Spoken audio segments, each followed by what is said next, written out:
I will ask each of these questions go to each of you.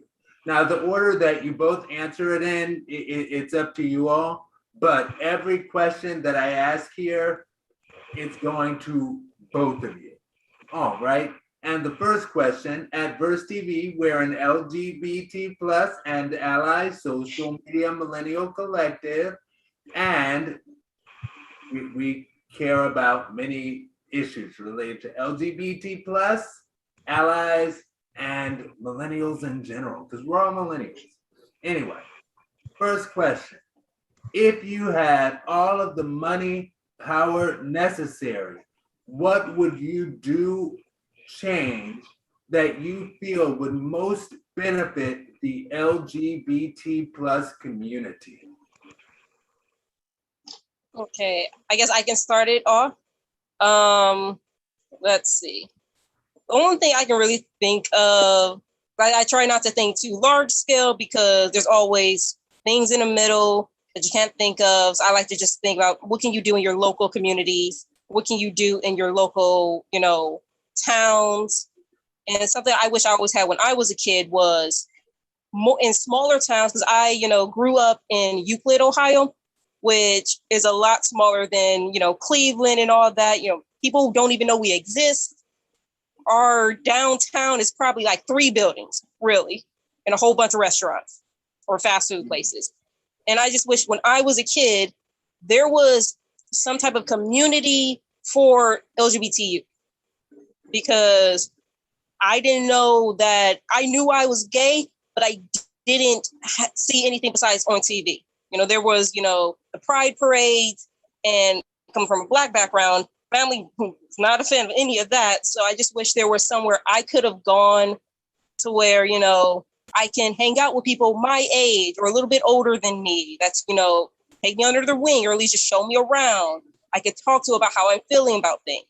So if I had unlimited money, I'd put in a lot more communities, outreach programs, LGBT and ally programs and things like that, just to help our youth. I love it. Absolutely. I'll also say I'm in Euclid, but anyway, because I just moved here. But yes. So, Marshawn. So for me, it would be I would try to sort of figure out maybe a program or try to normalize the LGBT community to more people as possible, because it's the thing that always bothers me is when people kind of go out of their way to talk down or make fun of people just for being, themselves. And it always baffles me that, that's a thing. It's like, let this person live the life how they choose to live it. They're not hurting you. They're not bothering you. They're just living.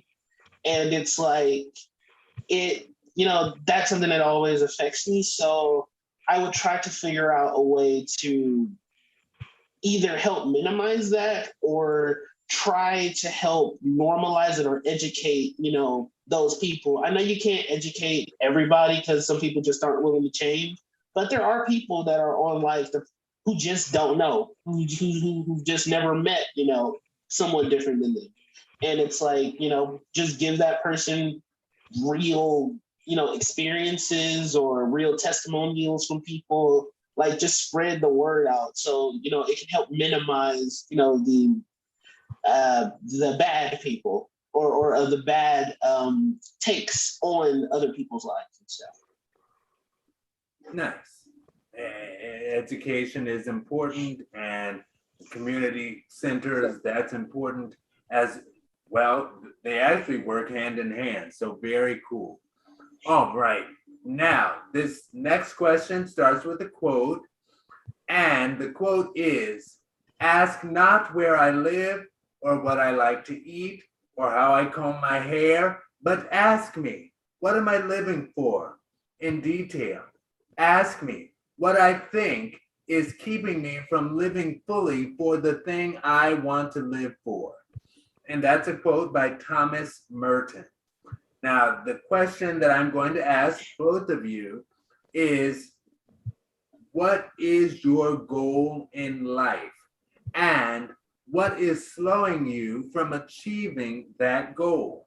And again, any order, but both of you ultimately. Okay. Right now, my goal in life is just to tell a story that resonates with me and can resonate with people, past me, that my stories will be remembered past me. You don't got to remember, oh, Brittany created this, but I do want you to remember Marine Juzo was a thing and it was one of my childhood cartoons or just a cartoon I really liked. And I think the biggest thing that's keeping me from it is money. Root of all evil, money. And I push past it anyways. I'm not going to put myself into debt, but I'll skirt that line. But I'm going to try my damnedest to make everything possible, no matter how hard it is now. I love it because it pays off in the end, just gotta try, gotta put in that work. I know what you're talking about. Mershon. So I'm gonna piggyback a little bit off of what Brittany said, but I want to add to it that I want to tell quality, of course, because you can have both. I want to tell as many different stories as I possibly can in as many different mediums. And that's because, growing up, my most favorite parts of like high school and just school in general was those moments where I would go to the lunchroom and I would sit down with my friends and would talk about like, hey, did you, read this comic or did you see what happened on TV? And it was fun to be able to come up with theories and stuff like that with people. It helped me get through, school. And I would love to give that back to other people and help inspire them and also give them that little break from the reality that they're living in right now. I love it. Bring the joy. Bring the joy to them. I love it. All right. Now, this question is our fun little question. And the question is, what is your hashtag deepest tea?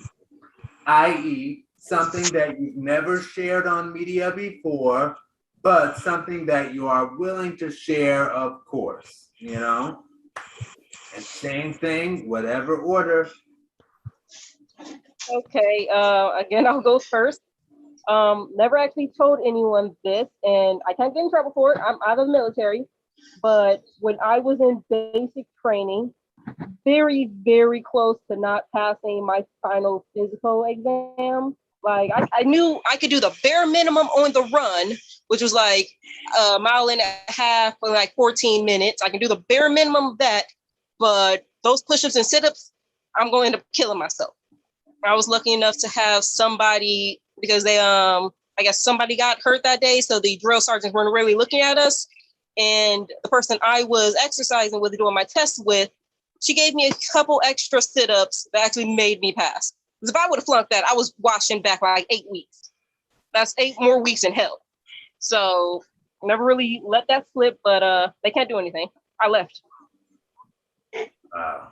All right. Well, I'm always amazed by the work and effort of those in the military. I know I have military family, and the strength of you all is amazing. All right.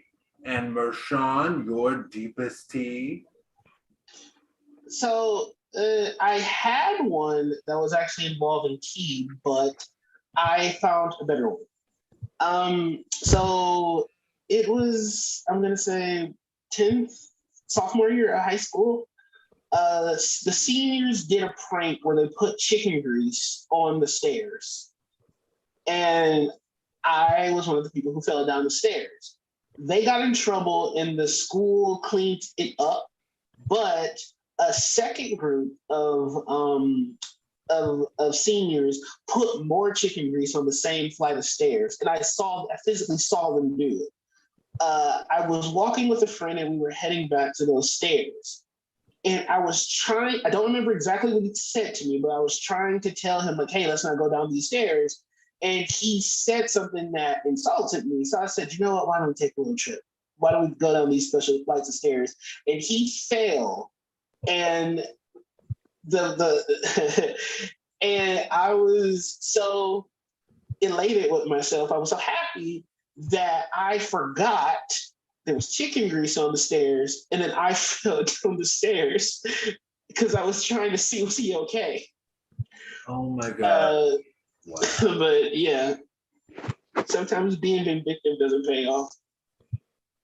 That is quite a story. At least you went to help him out and see what could be done, even though, you know, he said the insulting thing. So you were like, why don't you go on and take a trip, you know? But yeah, that's cool. All right. It's good that you want to see about your friend. Now, this part, question number 4 of 5. What are some of the stumbling blocks that you've had on your path up, and how did you overcome? I feel like the first stumbling block we made was thinking we were perfect. Very early on, our first iteration of the script was, you know, very basic. I think it was 30 minutes long. It was bloated. We thought we were the hottest thing out there. Script is the best. Everyone we talked to says it's amazing. It's super funny. You know, I think we even did a little animatic of it, trying to shop it around to other places. And one day we just decided, you know what, we just made a new friend who was recommended by, you know, somebody in the industry that we got in touch with. Why don't we show him our script? He's going to praise us too. It'll be amazing. He tore us apart. He probably gave us the best advice I've ever received, but like in the moment, I just remember just being like, we're shit. We're horrible. That was the worst thing I've ever written. And it's just like, it was hard because looking back at it, it was, we can make tweaks to it that might make it better. It's still not there. There's still just things wrong with it. And so we went back to the building blocks. We completely scrapped that original first episode.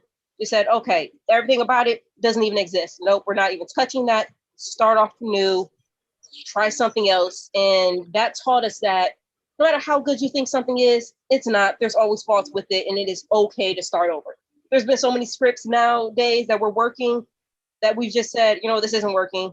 You know, we like the idea, but the flow of it's not right. The characters aren't right. Motivations don't make sense. This might be too expensive to do on our budget, to where we just scrapped it and tried again. And 9 times out of 10, we love it more. Even though it takes like 3 months to make one script nowadays. Not even joking, it's taking us like 3 months. But I think we came out better for it. Nice. You know, it's funny you mentioning that. Reminded me years ago when Solange Knowles was a kid, and she was talking about how working with her sister Beyonce, she's like, Beyonce is such a perfectionist. She makes me think that I never make a good song a day in my life. But, you know, clearly you just have to keep at it, keep doing it. And, you know, now you produce that thing that's amazing. All right, Marshawn. The biggest one, and I think it affects a lot of people, it's being creatively blocked. Because, you know, I draw every day or I write something down every day. And there's times where it's like, I can't do anything. I can't sketch, I can't draw, I can't write. And it's like, it's so frustrating because it's like, you want to do it, but you just can't. And I now learned that because before that didn't happen to me because we weren't like, you know, actively doing this. It was more like a hobby, but now that it's starting to feel and turn more into like a job, now it's like, you know, I never dealt with this before, but now I know that the best way to handle it is just when that time comes, just take it. That's just your creative juices telling you that, we need to take some time to replenish, and you just need to just enjoy stuff, enjoy other types of media, enjoy some music. And when it comes back, it's going to come back, and you'll be back on the horse. This is just temporary. So like that's been my biggest thing. I love it. And yeah, sometimes you just have to take some time to replenish, and that will refresh your juices, allowing you to come back even better than before. I love it. Last question for our T questions for both of you. What are some things that you would like to be left in the legacy time capsule for your work? For the legacy, or what I want my legacy to be, is I created something that stuck with somebody. Again, my name does not need to be attached to it, but my work is remembered. I know a lot of people can't offer it name the, Arthur, the creator of Superman, but we all know Superman. We all, connect with him. We all know his story. Same thing with Batman. A lot of people can't name, who Batman's creator was, but it's like, I don't need you to know it. I just need my creation to live past me and just be something, that can help somebody else. And if it's in my obituary that, I created Marine Jews, or I was a, co-owner of Dark Ray, cool. That's the only recognition I need. But if my work stands past me and lives past me, that is the best thing that can ever happen. I love it. I love it, and can help inspire people and help people to just know what you created, something that you created. I love it. Mershawn? My answer is going to make me sound selfish from what she just said. I didn't think she was going to get that great of an answer. I want to, I want to make characters and stories. I don't need my name on it. Caveat, I don't need my name on it. I just want to create something to make people happy. The only thing that I would want with my name on it is there's like pictures that go around where it's like you see the creator and then you see them like surrounded around like everything, like all the characters that they created, like Stan Lee. You will have him, the Avengers, X-Men, all around him. And it's like this one guy, or I know he had a partner, but they did this. They made all this stuff. And it's like, that is inspiring for people to say that, I have more in me than just one thing, or that could be me one day. So I would love to have somebody else make that for me, because I do not know how to do Photoshop. Okay. All right. Excellent. Lovely. Now, I'm sorry. Excellent. All right. And I get it, having that memory. And you mentioned Stan Lee, and I'm familiar with Stan Lee as well. And yes, that would be cool. A picture of you with all of your creation alive around you. That is cool. All right. Now, please tell our Verse TV family where you all can be found on social media. I know that you're on Instagram, and I know that you mentioned your Twitter is also filled with information, and you all have a Patreon as well. Support. So let us know where we can find you all. Yeah, so our Twitter is ink_rave, and our Instagram is just Dark Rave Ink. And I believe our Patreon, again, is just Dark Rave Ink. You can find us on almost all platforms under that handle. And if you can just support us there, we'd really appreciate it. And in the future, we're actually going to, I think Mershawn said it earlier, we're going to have a YouTube channel where we're going to put one of our secret projects on there as well. And that'll be under Dark Rave Ink as well. Very cool. Well, thank you all very much. Again, this has been week 125, Burst TV, All the Tea. I'm Aaron Mack, and I am here with Brittany and Mershawn of Dark Rave Inc. Thank you all very much, and we will turn off the live. Ba-da-ba-da-ba-ba.